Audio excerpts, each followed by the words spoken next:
Salam, salam, salam. Hello, hello. In this video, we are going to learn about more negatives. ሓደ ሰብ ኣይኮነን ሓደ ሰብ ኣይኮነን Someone is not. ነፍሲ ወከፍ ኣይኮነን ነፍሲ ወከፍ ኣይኮነን Everyone is not. ዝኾነ ሰብ ኣይኮነን ዝኾነ ሰብ ኣይኮነን Anybody is not.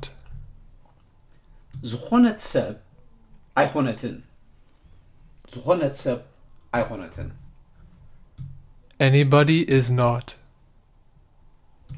ወላ ሓደ ኣይኮነን ወላ ሓደ ኣይኮነን Nobody is.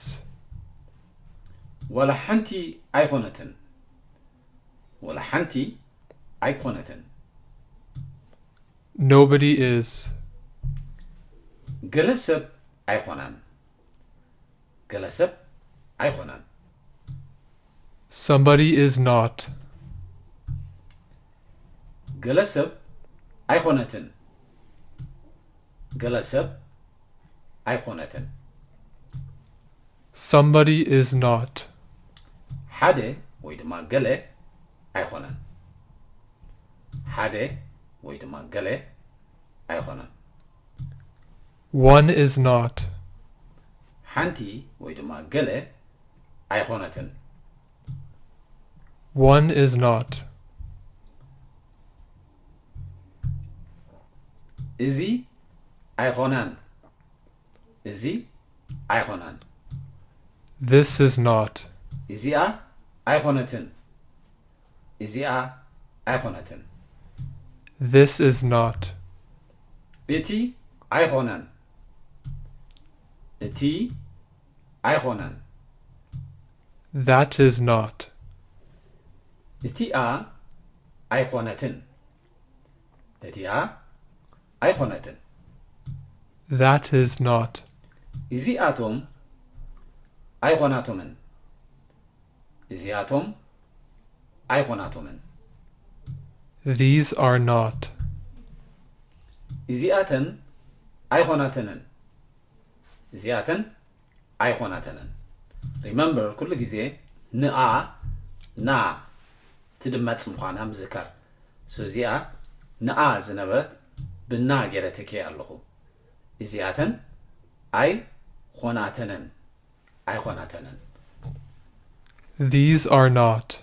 እቲኣቶም ኣይኮናቶምን እቲኣቶም እቲኣቶም ኣይኮናቶምን Those are not. እቲኣተን ኣይኮናተንን እቲኣተን ኣይኮናተንን Those are not. እንታይ እዩ ዘይኾነ እንታይ እዩ ዘይኾነ What is not? እንታይ እያ ዘይኾነት እንታይ እያ ዘይኾነት What is not? ኣየናይ እዩ ዘይኾነ ኣየናይ እዩ ዘይኾነ Which is not? ኣየነይቲ እያ ዘይኾነት ኣየነይቲ እያ ዘይኾነት Which is not? እንደግመን ኢና this time quickly ሓደ ሰብ ኣይኮነን Someone is not. ነፍሲ ወከፍ ኣይኮነን Everyone is not. ዝኾነ ሰብ ኣይኮነን Anybody is not. ዝኾነት ሰብ ኣይኮነትን Anybody is not. ወላ ሓደ ኣይኮነን Nobody is. ወላ ሓንቲ ኣይኮነትን Nobody is. ገለ ሰብ ኣይኮነን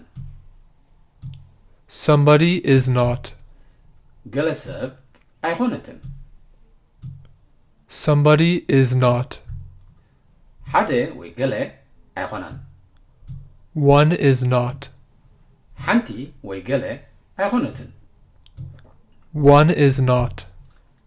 እዚ ኣይኮናን This is not. እዚኣ ኣይኮነትን This is not. እቲ ኣይኮነን That is not. እቲኣ ኣይኮነትን That is not. እዚኣቶም ኣይኮናቶምን These are not. እዚኣተን ኣይኮናተንን These are not. እቲኣቶም ኣይኮናቶምን Those are not. እቲኣተን ኣይኮናተንን Those are not. እንታይ እዩ ዘይኮነ What is not? እንታይ እያ ዘይኮነት What is not? ኣየናይ እዩ ዘይኮነ Which is not? ኣየነይቲ እያ ዘይኮነት Which is not? Thank you for watching. See you in the next video. ሰሰናይ ተጥዕሙ